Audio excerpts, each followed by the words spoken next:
Entre hilos, el poder de la conversación, un doble clic a los clásicos del pensamiento social. Es presentado por la Escuela de Gobierno de la Universidad Adolfo Ibáñez. Hola, ¿cómo están? ¿Cómo estás, Daniel? Hola, Francisco. Otro viernes, otro estudio. Estamos muy contentos. ¿Cómo está esta vibra con el estudio nuevo? Está bonito, tenemos una linda vista atrás también del Cerro Santa Lucía. Así es. Además que agradecer a Carla Infanta Gabor por el nuevo diseño de esta temporada. No lo había mencionado, pero están muy bonitas las imágenes de todos los pensadores, todas las pensadoras que Carla semana a semana va dibujando, ilustrando. Muchas gracias, Carla. También agradecer a la Escuela de Gobierno de la Universidad Adolfo Ibáñez por permitirnos grabar este espacio y al mostrador. Hoy, ¿a quién tenemos y con qué libro nos vas a educar un poco más, Daniel? Hoy día vamos a hablar de un sociólogo, antropólogo francés que se llama Bruno Latour. Es un pensador contemporáneo, nació el año 1947 y murió el año 2022, hace relativamente poquito. Él tiene una bibliografía bien vasta, pero nos vamos a concentrar en un libro que tiene un título súper polémico, Nunca fuimos modernos, que está publicado originalmente en 1991. ¿Y por qué nunca fuimos modernos? Que me siento poco moderno ahora, pero ¿por qué él pensaba o sostenía esto? Latour, en ese libro, sostiene lo siguiente, es un argumento que tiene como dos partes, una parte como más teórica y una parte como más empírica para tratar de ver cómo esto se aplica a la comprensión de la sociedad contemporánea. La parte más teórica, lo que dice Latour es que el pensamiento moderno está construido siempre a partir de dicotomías, que los modernos somos buenos para decir esto o lo otro, mente y cuerpo, ¿no? Individuo y sociedad, naturaleza y cultura, esencia y apariencia. ¿No? Que todo el pensamiento moderno de Descartes en adelante, en el siglo XVI en adelante, está construido sobre dos espacios, dos momentos autónomos, separados, claramente distinguibles entre sí. Y dice Latour que esa es una mala forma de comprender la realidad. Es una forma muy estática, muy esquemática, muy fraccionada de comprender la realidad, que de hecho es siempre mucho más híbrida, mucho más fluida, con más movimiento, con más relaciones que estas aparentes distinciones. Entonces, Latour un poco irónicamente dice nunca fuimos modernos porque esta ilusión moderna de que vivimos en un mundo de compartimentos estancos, individuo, sociedad, naturaleza, cultura, nunca ha sido, no es tal. Y el rendimiento más empírico que tiene, y esa es una de las como grandes contribuciones, la obra de Latour se utiliza mucho efectivamente en la investigación empírica, es decir, pongamos el siguiente ejemplo, nosotros estamos haciendo el programa Entre Hilos en el mostrador, y si uno lo describe en términos convencionales, bueno, somos dos personas, ¿no?, con formación universitaria que conversamos sobre libros. Latour diría, bueno, es una súper mala descripción de lo que es el podcast Entre Hilos, porque no dije nada respecto de todo el aparataje tecnológico que nos sostienen las cámaras, los micrófonos, los cables, las luces, los vidrios que impiden que entre el ruido de la calle, aunque cuando pase una ambulancia seguramente no, ese ruido nos va a interrumpir igual. Entonces Latour dice, esta idea de que había mente y cuerpo, está en nuestra idea y nosotros hablando para describir el podcast, es completamente insuficiente. Porque no estamos considerando la tecnología, nuestras interacciones con el mundo natural, el tiempo, los estados de ánimo, ¿sí? Todo aquello que confluye para que cualquier evento tenga lugar. Pero esto significa que la forma en que la modernidad piensa el mundo es insuficiente para dar cuenta del fenómeno mundo, o que existirían formas alternativas o más completas que romperían con esa dicotomía. Latour piensa que estas dicotomías son un mito, son ficticias, ¿sí? Entonces que el pensamiento moderno, que por supuesto no es la única forma de concebir la naturaleza y la sociedad, no es casualidad que si al final de su vida él se haya preocupado de temas de cambio climático asociados justamente a esta idea de la crítica a la idea de que la naturaleza es un recurso que es susceptible de manipulación de los seres humanos. Podemos llegar un poco hacia allá, pero lo que él plantea, es decir, en vez de hablar de seres humanos y no humanos, yo propongo que hablemos de redes. redes de interacción donde los distintos elementos componentes de esas redes, todos tienen capacidad de agencia, todos tienen la capacidad de generar cambios en el mundo, y cualquier evento que queramos observar, que queramos comprender, cualquier evento que experimentamos en nuestra vida cotidiana, tiene entonces que construirse alrededor de estas redes. Para seguir con el ejemplo, bueno, si el cable del micrófono empieza a funcionar mal, eso genera una agencia, me va a distraer a mí, va a distorsionar el sonido de la voz, va a hacer que se grabe tal o cual cosa. Y eso dice, no es un instrumento únicamente un instrumento que los seres humanos usamos, sino que esto genera en la interacción entre el micrófono, el aire, la electricidad y yo, eso genera una dinámica propia que es fundamental para comprender un fenómeno como el podcast que estamos grabando hoy día. Podcast que además, claro, yo te voy preguntando cosas, pero que no puede omitir que yo estudié Derecho. Entonces, cuando tú hablas de agencia, a mí lo que más me resuena es pensar qué agencia tiene el cable si es que se rompe o falla, versus la agencia que tengo yo de romperlo. En este caso, agencia, Latour lo usaría en términos de una posibilidad de establecer relaciones. ¿Estoy entendiéndolo correctamente? Sí. Latour dice justamente para evitarnos ese problema, ¿no? En estos podcasts hemos tratado como de evitar los neologismos para no enredar demasiado a veces las cosas. Él dice, el concepto de agencia tiene el problema que uno inevitablemente se imagina una persona que hace cosas. Uh-huh. Una persona que tiene un proyecto, tiene una motivación, ¿no? Y desarrolla una trayectoria o un curso de acción para cumplirse la meta que se propone. Es un concepto, diría Latour, antropomórfico, ¿no? Reimaginado a partir de las personas. En un capítulo más adelante vamos a hablar de Elena Espósito y también vamos a hablar de un tema similar. Latour dice, mira, en vez de agencia hablemos de actante. Okay. Porque con eso lo que él quiere decir es, el cable no tiene una motivación ni un proyecto como tenemos los seres humanos, pero tiene propiedades que son propias del cable. Tiene un espesor, tiene una densidad, tiene una resistencia. Yo de cable no sé nada. ¿Sí? Eso es todo. Pero el cable tiene esas propiedades y esas propiedades tienen un impacto objetivo en el mundo.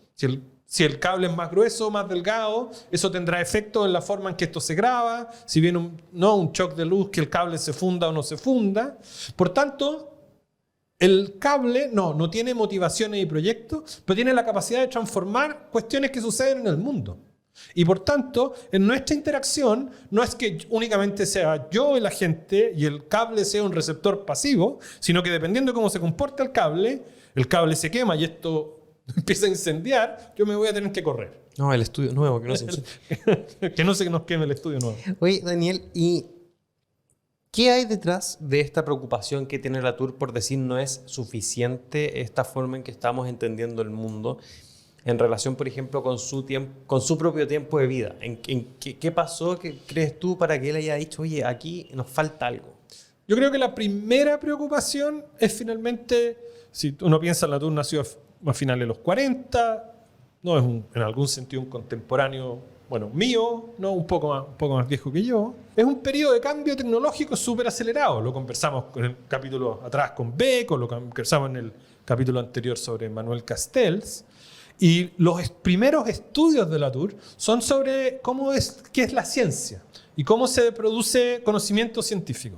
Y en vez de estudiar epistemología, teoría de la ciencia o teoría de las ideas, lo que hace Latour con su colega Steve Gulgrave en un libro que se llama La vida en el laboratorio del año 79, es decir, vamos a ir a hacer una etnografía, ¿sí? Vamos a ir a pasarnos meses acompañando, ¿sí?, a los científicos y vamos a ver cómo es efectivamente que se hace ciencia. Y lo que él descubre, o lo que ellos descubren, y que está como a la base de todo esto que hemos venido hablando, es que la ciencia, cuando se hace, no son personas, en su mayoría hombres en esa época, pero no son seres humanos conversando y discutiendo. Son seres humanos conversando y discutiendo con equipos, con radiación, con productos químicos, con equipamiento, con electricidad, ¿sí?, con instituciones que tienen restricciones presupuestarias. Y dice, bueno, todo eso generalmente no se habla. Como que hablamos de la ciencia, entonces nos imaginamos personas pensando, ¿no?, buscando, ¿no?, un conocimiento puro, racional, perfecto. Dice, bueno, la ciencia no funciona así. Entonces él dice, bueno, lo primero que tenemos que hacer, y por eso estas dicotomías con las que partimos no le sirven, es decir, bueno, tenemos que integrar la tecnología, integrar los objetos a la forma en que se desarrolla ciencia. Porque si tenemos un tipo de cámara, tenemos un tipo de máquina que mide tales y cuales ondas, pero no es capaz de medir unas ondas distintas, el tipo de ciencia que vamos a hacer también es distinta. Entonces, yo creo que buena parte de la motivación viene dada por el hecho de que es una manera muy insuficiente de entender la ciencia y la tecnología. Y progresivamente lo que empieza a hacer Latour es que empieza a darse cuenta que esto tiene rendimiento político, ecológico, muy potente. Porque si cambiamos la manera de entender la relación con la tecnología, entonces nuestra relación, por ejemplo, con el mundo natural, también cambia. Daniel, te tengo que detener ahí antes de pasar a otra pregunta para agradecer a la Escuela de Gobierno de la Universidad Adolfo Ibáñez, que es el auspiciador de este programa y que nos permite conversar de estas cosas y también disfrutar de este estudio del mostrador para grabar sobre estos libros y tratar de acercarlos a un público más amplio. Y en eso de estar hablando de tantos libros, siento que sale una idea, como que hay un run de una idea, que es la teoría de relaciones, como redes. Hay varios de los autores y autoras que hemos conversado, sobre los que hemos conversado, que hablan de estas redes. ¿Qué pasa ahí? ¿Qué hay con estas redes? No quiero decir redes sociales, no quiero decir el internet, sino como que son relaciones humanas. Es cierto, ¿no? Lo vimos en el capítulo de Moss, hablamos fundamentalmente de estos espacios de intercambio, estas redes de circulación, lo estamos viendo hoy día, lo vamos a ver en capítulos posteriores. Yo creo que hay, en buena parte de las ciencias sociales de la segunda mitad del siglo XX, un esfuerzo muy decidido por contrarrestar lo que uno podría decir es la influencia del pensamiento económico más bien individualista, que tiende a privilegiar la idea de que los seres humanos somos agencias racionales, somos individuos autónomos y que por tanto el éxito y el fracaso de mis proyectos personales se debe solo a mí. ¿Sí? Esa forma de pensamiento, en general desde su surgimiento en las ciencias sociales, a finales del 19, o en la segunda mitad del 19, pero con creciente identidad, esta idea de vínculo la vamos a ver en el capítulo final de esta temporada con Hartmut Rosa, la idea de que establecemos relaciones de resonancia con el mundo, esta idea de vínculo, ¿sí? De que lo que somos, lo que hacemos, siempre se hace en relación con otro. Y lo que en el caso de Latour, lo más importante para él de esta idea de redes, lo específico de su idea de redes, es que más útil que distinguir entre agentes humanos y no humanos, que sería una de estas distinciones ilusorias de la modernidad, es distinguir entre actantes, para usar su terminología, con distintas propiedades. Y que cuando interactúan, el resultado de esa interacción puede ser más o menos feliz. Pensemos en el ejemplo de cuando uno aprende a jugar la pelota o aprende cualquier deporte, uno empieza a interactuar con una pelota o con una raqueta o con lo que sea. Soy muy mal deportista, pero vale. Sí, pero me alcanza a seguir con hasta ahí el ejemplo. Bueno, esa interacción, ¿sí? Uno va mejorando, no tan rápido como quisiera, a ratos va incluso empeorando si se lesiona, pero insistiría Latour, pensar que toda la agencia solo tiene que ver con la voluntad de un individuo racional, bueno, no, es en la interacción con ese objeto. Y de esta relación entre actantes o entre actantes más bien, ¿cómo entendería él la valoración particular de ciertas cosas como la tecnología que ha desarrollado, esta inteligencia propia o nuevos métodos de ciencia que se escapan un poco de la comprensión tradicional de ciencia, por ejemplo, neurociencia, o los cruces entre filosofía y matemática con astronomía? Yo creo que ese es exactamente el tipo de áreas de desarrollo híbrida que son las que más fascinarían y que más fascinaban posiblemente a Latour. Pensémoslo así. Si se acuerdan, en el episodio de Luhmann decíamos que en la educación si la educación era un sistema que tenía sus propias reglas, entonces ahí lo que valía eran las notas, pero en la economía lo que prima, ¿no?, es el dinero. Y que cada uno de esos sistemas son sistemas autocontenidos, ¿no?, que están como aislados. Latour diría exactamente lo opuesto. Diría, si usted quiere comprender la economía, lo que tiene que hacer es ver cómo la economía se relaciona, interactúa con el derecho, con la política, con la educación, con la ciencia. Esta idea de que las sociedades son conjuntos de sistemas como autocontenidos que se autoproducen, la idea de Luhmann, uno diría, la puede invertir completamente, decir, lo más importante para Latour es capturar no la autonomía, sino la heteronomía, la suciedad, la contaminación, ese es uno de los términos que él usa, entre sistemas. Si uno quiere saber cómo funciona la economía, hoy día es muy importante. Hoy día prácticamente no usamos billetes. Eso es muy cierto. Ya no sino que usamos muchísimo más monedas, prácticamente nada, billetes casi nada. Sí, incluso la tarjeta de crédito se está quedando obsoleta porque pagamos directamente con el celular o con transferencia electrónica. Latour diría, ¿cómo no va a ser relevante para entender el funcionamiento del sistema económico? ¿Sí? El soporte tecnológico con el que tienen que ver las transacciones. Que no es casualidad que las formas de conocimiento y las formas de aprendizaje estén cambiando, porque hoy día los libros no son la forma principal de acumular o de difundir conocimiento, sino que lo hacemos a través de medios audiovisuales. Entonces, Latour insistiría siempre en la necesidad de establecer estos vínculos híbridos. O sea, Latour es el peor enemigo de un profesor director de tesis. Acotar. No, nada de acotar. Ampliar la mirada. Sí, ampliar la mirada o dejarse llevar por las relaciones, por cómo, en ese sentido, es un antropólogo que se deja llevar por aquello que observa, es dejar que efectivamente que las relaciones sean las que conduzcan, los vínculos sean los que conduzcan la investigación. Es una bonita forma de verlo, ¿cierto? Me gustaría que pudieras tratar de ubicar a Latour en este mapa que hemos tratado de ir haciendo. ¿Dónde está Latour en el mapa de la sociología o del pensamiento social? Latour está en un lugar relativamente heterodoxo. Yo creo que viene justamente de un tipo de pensamiento relacional. Está asociado a un pensador, por ejemplo, que se llama Gabriel Tarde, que es un pensador también francés de principio de siglo, que tiene una gran polémica con Durkheim. Nosotros hicimos un episodio con Durkheim, el que un poco gana la batalla por la influencia en las ideas es Durkheim, y Tarde termina siendo como un pensador queda como medio rezagado, y Latour reivindica como esta otra